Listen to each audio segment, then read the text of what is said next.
నమస్తే, welcome to our channel. నేను మీ ప్రియాంకరావు. ఈ రోజు మనతో పాటు ప్రముఖ పొలిటికల్ అనలిస్ట్ అప్పసాని రాజేష్ గారు ఉన్నారు. వారితో మాట్లాడదాం. నమస్కారం సార్. సార్, ఏపీలో ఏపీసీఎస్ జవహర్ రెడ్డి, అలానే డీజీపీ కసిరెడ్డి వెంకట రాజేంద్రనాథ్ రెడ్డి వీరిద్దరిని కూడాను చేంజ్ చేస్తున్నట్టు వార్తలు వస్తున్నాయి. అయితే ప్రతిపక్షాలు కూడా వీరిని చేంజ్ చేయాలంటూ కూడాను, బదిలీ చేయాలంటూ కూడాను పిటిషన్లు వేసినట్టు తెలుస్తుంది.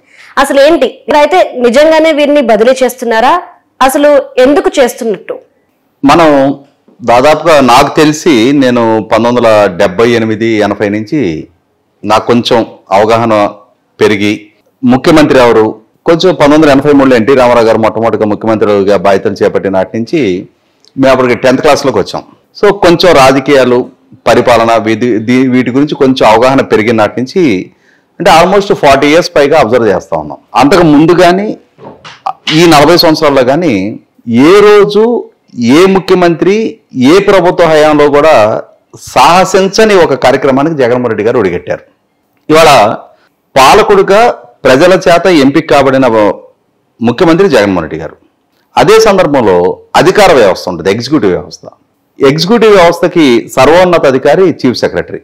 అట్లాగే రాష్ట్ర పోలీస్ విభాగానికి అత్యున్నత boss director general of police.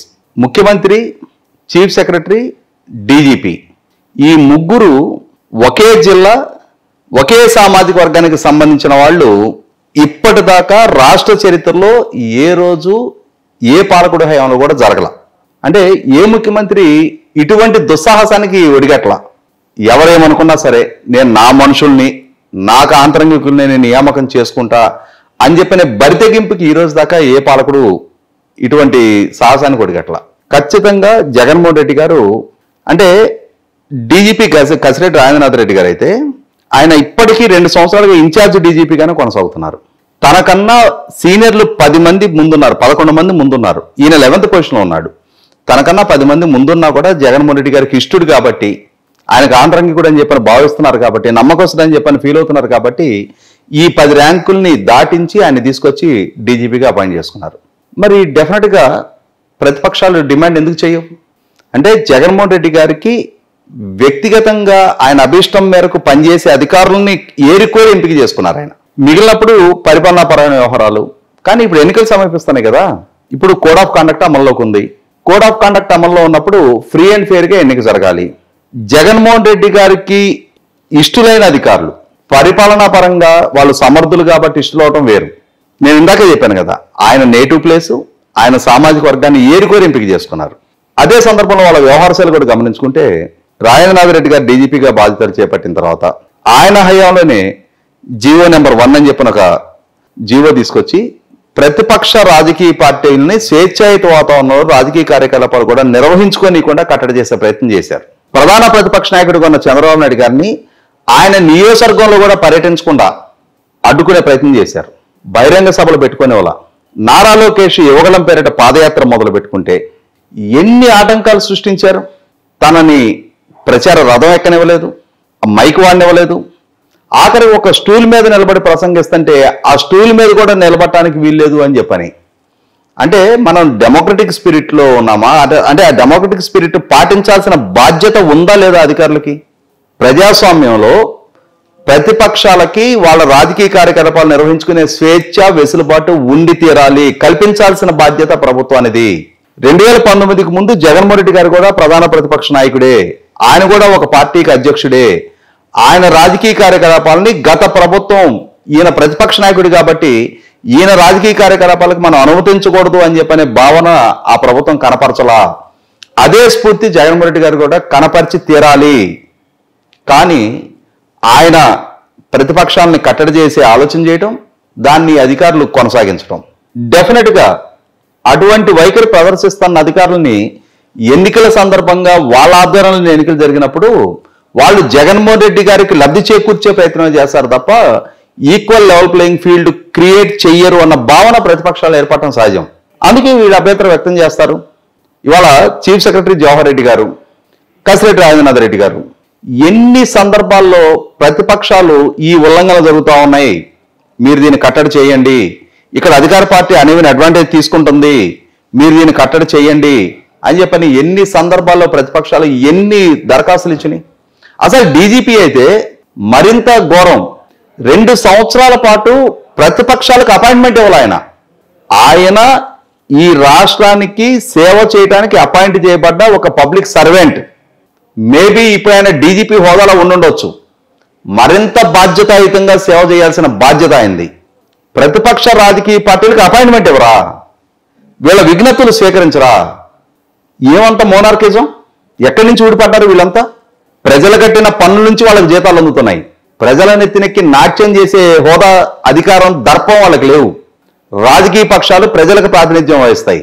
ప్రజలకు సంబంధించిన ఏదైనా అంశాలను ప్రస్తావించాలి అనుకుంటే, ప్రభుత్వంతో ఎదురవుతున్న అసౌకర్యాన్ని ఏదైనా ప్రస్తావించాలి అనుకుంటే విని తీరాలి. అసలు అపాయింట్మెంట్ ఇవ్వకుంటే 2 సంవత్సరాలు దాటిన తర్వాత కేవలం కోడ్ ఆఫ్ కండక్ట్ అమల్లోకి వచ్చినాక మాత్రమే మొన్న రీసెంట్గా ప్రతిపక్ష నాయకులకి అపాయింట్మెంట్ ఇవ్వడం జరిగింది. ఇది 100% ఆక్షేపణీయం. ఈ వ్యవహార శైలి కనపరుస్తున్న కారణంగానే, ఈ ఏకపక్ష ధోరణి ప్రదర్శిస్తున్న కారణంగానే వాళ్ళ ఆధ్వర్యంలో ఎన్నికలు స్వేచ్ఛగా పారదర్శకంగా జరగవు. కాబట్టి వాళ్ళని తప్పించాల్సిందే. డెఫినెట్గా దానికి ఆస్కారం వాళ్ళే కల్పించారు. రీసెంట్గా పెన్షన్ల పంపిణీ వ్యవహారం వచ్చింది. పెన్షన్ల పంపిణీకి వాలంటీర్ సేవలు వినియోగించుకోవడానికి వీల్లేదు అని చెప్పని ఎలక్షన్ కమిషన్ ఒక ఆదేశం ఇచ్చింది.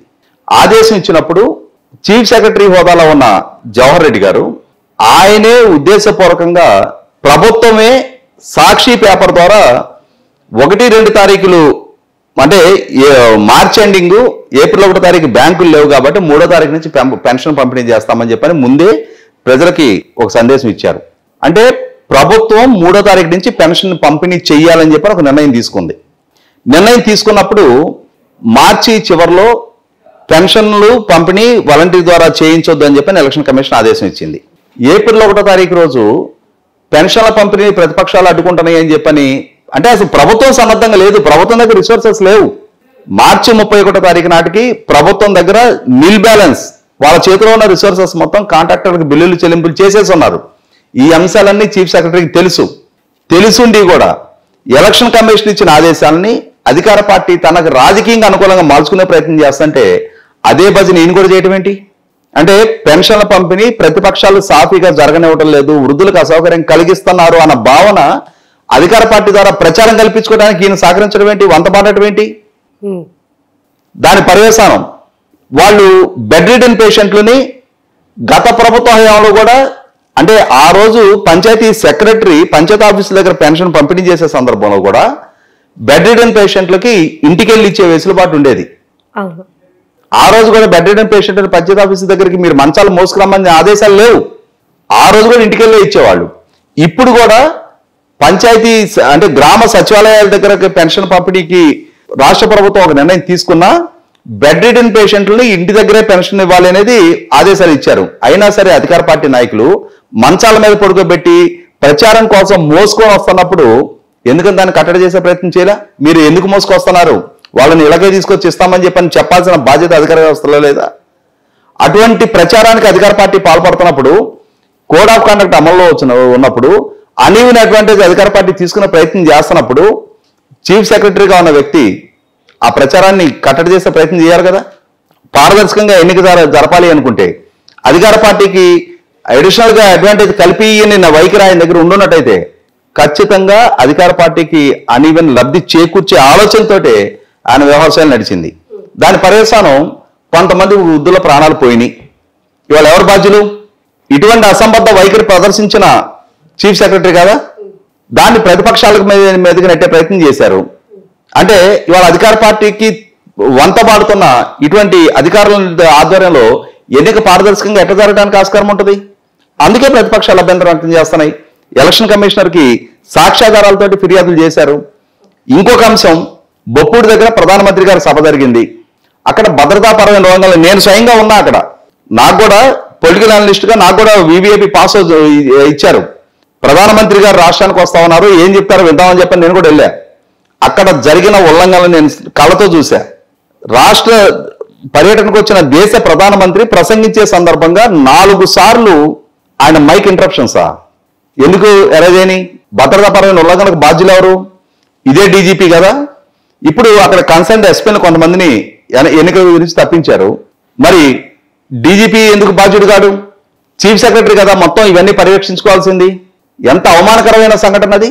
ప్రధానమంత్రి గారు ప్రసంగించే సందర్భంగా 4 సార్లు ఆయన మైక్ సపోర్ట్ చెయ్యక నిలబడిపోవటమా? ఎంత అవమానకరమైన పరిస్థితి. ఇప్పుడు నిన్న జగన్మోహన్ రెడ్డి గారి మీద దాడి ఇష్యూ ఉంది. జగన్మోహన్ రెడ్డి గారే స్వయంగా మేమంతా సిద్ధం సభలో సాయంత్రం 6 గంటల తర్వాత చీకట పడుతుంది కాబట్టి ర్యాంప్ వాక్ చేయడానికి నా భద్రతాన్ని పర్యవేక్షించే అధికారులు నన్ను ఎలో చేయటం లేదు, కాబట్టి ర్యాంప్ వాక్ చేయలేకపోతున్నా, మన్నించండి అని ప్రజలకు అప్పీల్ చేశారు.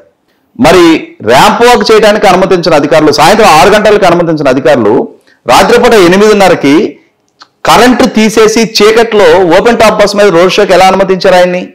ఇది అధికార వ్యవస్థ పర్యవేక్షణ లోపం కదా? ఆయనకి కట్టుదిట్టమైన భద్రత ఏర్పాటు చేయాల్సిన డీజీపీ వైఫల్యం కదా? దాన్ని మానిటర్ చేయాల్సిన చీఫ్ సెక్రటరీ వైఫల్యం కదా? దాన్ని అక్కడ ఒక దురదృష్టకర సంఘటన చోటు చేసుకుంటే దాన్ని పొలిటికల్ అడ్వాంటేజ్గా మలుచుకోవడానికి అధికార పార్టీ ప్రయత్నం చేస్తుంటే ఇప్పటికీ అక్కడ మా వైఫల్యం ఇది, మేము ఈ కన్సర్న్ అధికారుల్ని బాధ్యులను చేస్తున్నామని చెప్పని డీజీపీ కానీ చీఫ్ సెక్రటరీ కానీ విజయవాడ కమిషనర్ కానీ ఇంటెలిజెన్స్ చీఫ్ని కానీ తప్పించే ప్రయత్నం చేశారా? అదే అధికారుల చేత విచారణ చేపించి ఇప్పుడు అదే అధికారుల చేత ఈరోజు అంటే ఏమి సందేశం వాళ్ళు ఇవ్వబోతా ఉన్నారు? ఇటువంటి పరిస్థితుల్లోనే అధికార పార్టీ ఎజెండా అమలుపరిచే భాగంలో వీళ్ళు పనిచేస్తున్నారు తప్ప వాళ్ళు మేము ప్రజలకు సేవకులం, ప్రభుత్వ ఉద్యోగులం అనే అంశాన్ని విస్మరించారు. కాబట్టి వాళ్ళ ఆధ్వర్యంలో ఎన్నిక ఫ్రీ అండ్ ఫేర్ గా జరగడానికి ఆస్కారం లేదు అని చెప్పని ఇవాళ ఎలక్షన్ కమిషన్ దగ్గర పదే ఫిర్యాదులు అంతా ఉన్నాయి. ఇదే అంశాన్ని నిర్ధారణ చేసుకున్న ఎలక్షన్ కమిషన్ ఇప్పుడు వాళ్ళని తప్పించడానికి నిర్ణయం తీసుకోబోతున్నట్టుగా వార్తలు వస్తున్నాయి. అంటే స్టేట్ ఎలక్షన్ కమిషన్ నిన్న చెప్పింది ఏంటి అంటే ఈ రిపోర్ట్స్ అన్ని సెంట్రల్ ఎలక్షన్ కమిషన్కి పంపించున్నాం, వాళ్ళ దగ్గర నుంచి వచ్చే ఆదేశాల కోసం ఎదురు చూస్తున్నామని చెప్పారు. ఆ ఆదేశాలు పాజిటివ్ గానే రావడానికి ఆస్కారం ఉంది, వాళ్ళని తప్పిపోతున్నారని చెప్పని వార్తలు వస్తా ఉన్నాయి. ఎందుకంటే ఈ మధ్య చూస్తున్నాం మనం బ్రోరేజెస్ కార్పొరేషన్ చైర్మన్ గా ఉన్న ఎండీగా ఉన్న వాసుదేవరెడ్డిని తప్పియటం, 8 మంది ఐఏఎస్ అధికారులు అంతకు ముందే తప్పియటం, తర్వాత కొల్లి రఘురామరెడ్డిని అస్సాంకు పంపించడం, అంటే 9 మంది అధికారులను ఇప్పటికే తప్పించున్న నేపథ్యంలో వాసుదేవరెడ్డిని కూడా తప్పించున్న నేపథ్యంలో ఈ ఇద్దరిని స్థానచలనం కూడా సాధ్యం అన్న భావన ఇప్పటికే ఆంధ్రప్రదేశ్ పౌర సమాజం ఆ ఫీల్డ్ లోకి వచ్చేసింది. చూద్దాం. Okay, thank you so much sir.